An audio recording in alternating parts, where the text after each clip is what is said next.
আর সকালে ছাদে এসে দেখি আমার টবে লাগানো পুঁই গাছটা বেশ লম্বা হয়ে গেছে আর নিচের পাতাগুলো লাল হয়ে যাচ্ছে। তাই হাজব্যান্ডকে বললাম যে আমাকে গাছটা কেটে দাও, কেটে দিলে গোড়া থেকে আবার ঝাঁকড়া হয়ে বেরোবে, আর না হলে পাতাগুলো কিন্তু নষ্ট হয়ে যাবে। তাই হাজব্যান্ড আমাকে কেটে দিল।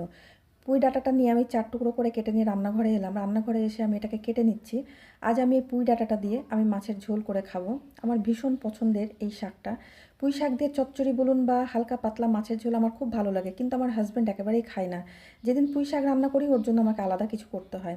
আজকে আমি এই পুঁই শাকটা দিয়ে আমার জন্য মাছের ঝোল করব, হাজব্যান্ডের জন্য আমি আলাদা মাছের ঝোল করব। তাই আমি কেটে নিচ্ছি। আর আমার কন্টেন্ট হচ্ছে রান্নাবান্না, তাই আমি রান্নাবান্না কুকিংয়ের উপরেই আমি বেশি ভিডিও আমি আপলোড করি ফেসবুকে।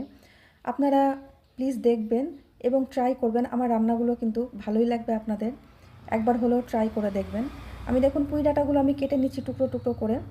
আর এই পুঁই ডাঁটা দিয়ে কী করে মাছের ঝোল করলাম সেটাও আমি আপনাদের পরের ভিডিওতে দেখাবো। দেখুন